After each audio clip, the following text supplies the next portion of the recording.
दोस्तों, जो लेखपाल की वैकेंसी का हम सब इंतज़ार कई महीनों से कर रहे थे, वो अब आ चुकी है, उसका नोटिफिकेशन आ चुका है। तो उसके नोटिफिकेशन के बारे में जान लेते हैं कि क्या क्या जो मेन चीज़ें हैं वो जान लेते हैं। जैसे कि यहाँ पे अब देखा जाए कि जो आवेदन है वो शुरू हो जाएगा 7 तारीख से। 7 जनवरी से हम इसके लिए अप्लाई करना शुरू कर सकते हैं। मतलब आप अपना जो एप्लीकेशन फॉर्म है उसको भरना और फीस पे करना, ठीक है, अपना फीस जमा करना। जैसे कि यहाँ पे लिखा हुआ है, ऑनलाइन आवेदन शुल्क जमा करना प्रारंभ होने की तिथि 7/1/2022। तो 7 तारीख से आप अपना फॉर्म भरना और फीस जमा करना शुरू कर सकते हैं, और 28/1/2022 तक आप इसको कर सकते हैं, ठीक है। 28/1/2022 तक आप इसको कर सकते हैं। उसके बाद आप फॉर्म नहीं भर पाएंगे। कोशिश करिएगा कि आप शुरुआत के दिनों में ही फॉर्म भर लें। बाद में जो है, जब वेबसाइट ज़्यादा ज़्यादा लोड पड़ता है तो वेबसाइट हैंग करती है और कई लोग रह जाते हैं, जैसे कि पेट में रह गए थे। 4/2/2022 जो है, 4 फरवरी 2022, ये संशोधन करने की अंतिम तिथि है। संशोधन मतलब जैसे आपने अपने फॉर्म में कोई चीज़ गलत भर दी, जैसे आगे कुछ पॉइंट्स हैं वो अभी डिस्कस करेंगे कि कहाँ कहाँ पे सुधार किया जा सकता है। ध्यान रखिएगा कि सारी चीज़ें नहीं सुधार की जा सकती हैं। कुछ पॉइंट जो है वो ऑलरेडी नोटिफिकेशन में मेंशन है, केवल उन्हीं को सुधारा जा सकता है, ठीक है। अब आगे देखते हैं कि नोटिफिकेशन में आगे और क्या दिया हुआ है। आवेदन करने की प्रक्रिया दी हुई है। मेन मेन पॉइंट देखते हैं कि जो मेन है वो क्या है। इसमें ध्यान रखने वाली बात यह है कि जिन्होंने जो पेट का एग्ज़ाम हुआ था, जो पेट का एग्ज़ाम जिन्होंने दिया है, केवल वही अप्लाई कर सकते हैं। उसके अलावा जो पेट के एग्ज़ाम में अपेयर नहीं हुए थे वो अप्लाई नहीं कर सकते हैं, ठीक है। अब इस एग्ज़ाम की जो फ़ीस है वो 25 रुपये है, जैसे कि हम यहाँ पे देख सकते हैं। कैटेगरी से नहीं मतलब है कि किस कैटेगरी में आते हैं, सब के लिए जो फ़ीस है वो 25 रुपये ही रखी गई है। चाहे वो मेल हो, फीमेल हो, या किसी पर्टिकुलर कैटेगरी से आता हो, उससे कोई मतलब नहीं है। फ़ीस जो है आपकी वो है 25 रुपये। आगे और देखते हैं कि क्या है इसमें बोला गया है। और बता दें कि ये जो 25 रुपये है, ये केवल अभी आप शॉर्ट लिस्ट किया जाएगा। मतलब ये जो फॉर्म मांगा गया है ये केवल शॉर्ट लिस्ट करने के लिए है। जैसे कि कितने लोगों ने अप्लाई किया, अभी जैसे पेट की जो परसेंटाइल है वो नहीं बताई गई है कि जैसे सबकी परसेंटाइल आई थी कि एक पर्टिकुलर परसेंटाइल से ऊपर वाले ही मुख्य परीक्षा देंगे, ऐसा वो बताएंगे। और जब वो बताएंगे तो आप इसको पढ़ सकते हैं। जो अंडरलाइन किया हुआ पार्ट है इसमें, ये जो अंडरलाइन किया हुआ पार्ट यहाँ से देख रहे हैं, मुख्य परीक्षा हेतु फीस शुल्क का भुगतान केवल मुख्य परीक्षा हेतु शॉर्टलिस्ट किए गए अभ्यर्थियों द्वारा ही अलग से किया जाना है। मतलब जब आप मुख्य परीक्षा देंगे, जब आपको शॉर्टलिस्ट कर दिया जाएगा और मुख्य परीक्षा आप जब देने जाएंगे तो दोबारा आपको एक फ़ीस और देनी होगी। ये 25 रुपये केवल आप इसलिए दे रहे हैं कि आपको शॉर्टलिस्ट करते समय वो कंसीडर करें। जब वो देखेंगे कि इतने परसेंटाइल वाले इतने लड़के किए हैं, और तब वो एक पर्टिकुलर परसेंटाइल देंगे, ठीक है। फिर उस परसेंटाइल से ऊपर वाले जो होंगे उन्हें एक बार और फीस जमा करनी होगी, और उसके बाद ही मुख्य परीक्षा होगी। तो इससे ये भी कह सकते हैं हम लोग कि जो अभी परीक्षा है वो अभी कम से कम 2 महीने बाद ही हो पाएगी, क्योंकि ये इतना बड़ा कम से कम मिनिमम, इससे ऊपर कितनी भी चली जाए। क्योंकि अभी जैसा कि देख सकते हैं 4 फरवरी तक तो इन्होंने संशोधन करने की आखिरी तारीख दी है। उसके बाद वो शॉर्टलिस्ट करेंगे, फिर दोबारा फीस पे होगी, फिर जाके मुख्य परीक्षा जो है वो मतलब ऑर्गेनाइज की जाएगी। अब आगे और देख लेते हैं कि क्या है। देखिए, ये जो है, ये जो आप दूसरा पॉइंट पढ़ पा रहे हैं यहाँ पे, ये वाला यहाँ से जो है, अभ्यर्थी अपने आवेदन पत्र में निम्नलिखित विवरण की ही संशोधन कर सकते हैं। उक्त के अतिरिक्त अभ्यर्थी को आवेदन में किसी अन्य विवरण का संशोधन करने की अनुमति नहीं दी जाएगी, ठीक है। अगर आपके नाम में गलती है, पिताजी के नाम भरने में आपने कोई गलती कर दी है, अपना पता भरने में कोई गलती कर दिया है, अन्य व्यक्तिगत विवरण जैसे कि पहले आपने ईडब्ल्यूएस नहीं लगाया था लेकिन अब आपके पास ईडब्ल्यूएस सर्टिफिकेट है, आप लगा सकते हो, तो वहाँ पे आप जो है संशोधन कर सकते हैं। इसके अलावा जो कैटेगरी सर्टिफिकेट है उसमें संशोधन कर सकते हैं। लिंग आपने गलती से गलत भर दिया हो, ठीक है। तो ये सारी वो चीज़ें हैं। आवेदन का अनिवार्य अर्हता, मतलब जैसे कि ये जो है अर्हता की बात करेंगे, अगर उसमें आपने कहीं कुछ गलत भर दिया है, पहले आप ग्रेजुएट नहीं थे अब आप ग्रेजुएट हो गए हैं, तो वो भी आप यहाँ पे सुधार कर सकते हैं। इसी की जो अंतिम तिथि है वो 4/2/2022 है, जैसे कि यहाँ पे दिया हुआ है, ठीक है। 4/2/2022 यहाँ पे साफ साफ दिया हुआ है।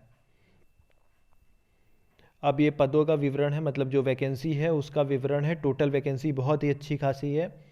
अ, यहाँ पे आप देख सकते हैं कि 8,885 टोटल वैकेंसी है, जिसमें से जो अनारक्षित है, ओपन है, वो 3271 है। उसके अलावा यहाँ पे अपनी कैटेगरी के अनुसार आप वैकेंसी देख सकते हैं। आयु सीमा जो निर्धारित की गई है 18 से 40 वर्ष की गई है, मतलब लगभग लगभग सभी लोग जो है ये एग्ज़ाम देंगे। ग्रेड पे के बारे में बताया गया है, 2000 ग्रेड पे की ये वैकेंसी है, मतलब अच्छी, ठीक है, बहुत अच्छी वैकेंसी है।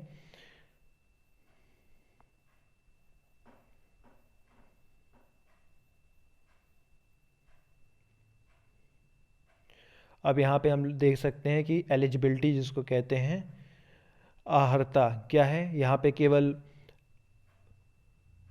इंटरमीडिएट परीक्षा, ये जो आप देख रहे हैं इंटरमीडिएट लिखा हुआ, इंटरमीडिएट परीक्षा को ही बनाया गया। मतलब अगर आप 12th पास हैं, आपने पेट दिया है, मतलब एक तो आप 12th पास हो, दूसरा आपने पेट दिया हो, ठीक है, जो पेट की एग्ज़ाम किया गया था दो, तो ये अगर आपने किया हुआ है तो आप ये एग्ज़ाम दे सकते हैं। दूसरे नंबर पे क्या दिया हुआ है कि अगर सपोज़ करिए कि दो कैंडिडेट हैं, दोनों में ड्रॉ हो गया, मतलब दोनों के जो मार्क्स हैं वो दोनों के ही मार्क्स बिल्कुल समान आ चुके हैं, तो ऐसे में अगर उनमें से एक कोई कैंडिडेट है जिसे राष्ट्रीय कैडेट कोर में जो एनसीसी होता है उसमें उसके पास एक प्रमाण पत्र है जिसमें उसका जो ग्रेड है वो बी ग्रेड उसे मिला हुआ है, तो उसे जो है ले लिया जाएगा, दूसरे वाले को छोड़ दिया जाएगा।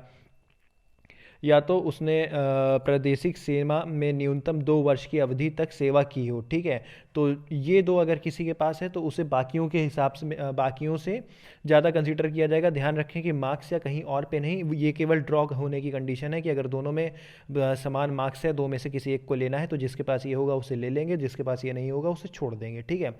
और आयु में जो था 18 से 40 वर्ष, और साथ में 5 साल का जो है रिलैक्सेशन दिया जाएगा अपनी अपनी कैटेगरी के अनुसार, मतलब 5 साल 3 साल, जैसा कि यहाँ पे देख सकते हैं कि ये 3 वर्ष का है, ये 5 वर्ष का है, तो अपनी अपनी कैटेगरी के अनुसार इसको आप पढ़ सकते हैं, ठीक है। जिस कैटेगरी में आते हैं अगर, तो उसके अनुसार आप रिलैक्सेशन का भी लाभ उठा सकते हैं। और यहाँ पे एक जगह ये 15 वर्ष का भी रिलैक्सेशन दिख रहा है, ये 15 वर्ष का, ठीक है। अब बात कर लेते हैं कि परीक्षा होगी कैसे, ठीक है। तो ये आप देख सकते हैं जो परीक्षा है इसमें समान हिंदी आएगी, गणित आएगी, समान ज्ञान आएगा, ग्राम समाज एवं विकास आएगा। सब जो है 25-25 प्रश्न होंगे और 25 अंक भी होंगे, ठीक है। मतलब कुल जो है वो 100 नंबर का पेपर होगा, 100 क्वेश्चन आएंगे, हर क्वेश्चन 1 नंबर का, और टाइम जो है वो 2 घंटा दिया जाएगा। तो यहाँ से हम ये देख सकते हैं जो टाइम मिलेगा आपको वो ठीक मिलेगा, मतलब इस टाइम को 100 क्वेश्चन करने होंगे आपको 120 मिनट में, जिसमें जो गणित है वो गणित के 25 क्वेश्चन होंगे, क्योंकि ज़्यादातर क्या होता है कि गणित के क्वेश्चन ही टाइम ज़्यादा लेते हैं। उसके अलावा जो हिंदी है वो क्या होता है कि आपने पढ़ा, अगर आपको आया तो ठीक, नहीं आया तो आप उसमें कुछ कर नहीं सकते। लेकिन गणित में क्या होता है, कभी कैलकुलेशन आ जाता है तो आपको आते हुए वो क्वेश्चन आ रहा है, उसके अलावा आपको थोड़ा समय देना पड़ जाता है, ठीक है। तो ये जो है इसका ये सिलेबस है, पाठ्यक्रम है, इसको मैं धीरे धीरे स्लाइड करता हूँ, आप चाहें तो इसको पढ़ सकते हैं। ये है पाठ्यक्रम, ये समान हिंदी का पाठ्यक्रम है, ये गणित का पाठ्यक्रम है। आप चाहें तो इसको पढ़ सकते हैं, धीरे धीरे मैं इसको स्लाइड कर रहा हूँ, ठीक है। ये समान ज्ञान का पाठ्यक्रम आ गया आपके सामने, आप इसको पूरा पढ़ सकते हैं। फिर ये ग्राम समाज एवं विकास का आ गया पाठ्यक्रम आपके सामने, ठीक है। ये आप चाहें तो इसको पूरा पढ़ सकते हैं।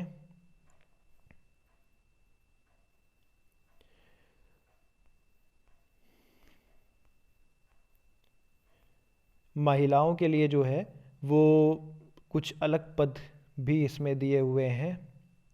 वैसे तो ये यूपी का रूल है कि अगर कोई स्टेट गवर्नमेंट की वैकेंसी जो है यूपी में आती है तो ये मान के चलिए कि उसमें जो है जो 1/5 वैकेंसी होती है, मतलब 20% बोला जाए तो 20% जो है ये आरक्षित होती है महिलाओं के लिए, ठीक है। तो इसमें भी जो है महिलाओं के लिए आरक्षण वही 20% वाला लागू होगा। अब जो बात देखने वाली, गौर करने वाली है वो ये है कि इसमें हिंदी आएगा 25 नंबर का 25 क्वेश्चन, गणित आएगा 25 नंबर का 25 क्वेश्चन, समान ज्ञान आएगा 25 नंबर का 25 क्वेश्चन, ग्राम समाज एवं विकास आएगा 25 नंबर का 25 क्वेश्चन, ठीक है, तो टोटल क्वेश्चन बनते हैं 100, 25 25 25 25 100, और मार्क्स जो बनते हैं वो भी 100 बनते हैं। और आपको जो समय मिलेगा वो 2 घंटे का समय मिलेगा। मतलब समय आपके पास इफ़रात है। अगर आपकी तैयारी है तो आप आराम से बहुत ही आराम से इस पे क्वेश्चन अपना पूरा पेपर अटेम्प्ट कर सकते हैं। जो आयु रखी गई है उसमें विभिन्न श्रेणियों के लिए रिलैक्सेशन दिया गया है, लेकिन जो सामान्य आयु रखी गई है वो 18 से 40 वर्ष रखी गई है। और साथ में एलिजिबिलिटी जो है, शैक्षिक अर्हता जो है, वो अगर आपने 12th किया है, साथ में आपने पेट दिया है, तो आप इसको भर सकते हैं। अभी आपको शॉर्टलिस्ट करने के लिए कंसीडर किया जाएगा बाद में। ध्यान रखें कि ये अभी कोई फाइनल नहीं है कि आपने इस फॉर्म को भरा और आपको अब मेंस देने को मिल जाएगा। इसमें इसके बाद जो है वो देखेंगे कि उनके उनके पास कितने फॉर्म आ रहे हैं। उसके बाद वो एक परसेंटाइल देंगे। उस परसेंटाइल के ऊपर वाले लोग या उस परसेंटाइल के बराबर, जैसे भी वो बोलते हैं परसेंटाइल देते समय, वही लोग फिर दोबारा फीस पे करनी होगी उन्हें। वो वहाँ पे मनचाही फीस ले सकते हैं, चाहे तो वो 200 लें, 400 लें, 600 लें, 500 लें, वो उनके ऊपर है। दोबारा फीस देंगे और फिर उस परसेंटाइल वाले लोग ही जो उस समय एलिजिबल होंगे वही मुख्य परीक्षा में बैठेंगे। 18 से 40 जो है वो आयु है इसकी, मतलब 18 से 40 वर्ष के बीच वाले इस एग्ज़ाम को दे सकते हैं। 8,800 सॉरी 8,085 कुछ पद हैं, तो वैकेंसी तो बहुत अच्छी खासी है। चुनाव आ रहा था तो वैकेंसी आनी भी थी अच्छी खासी।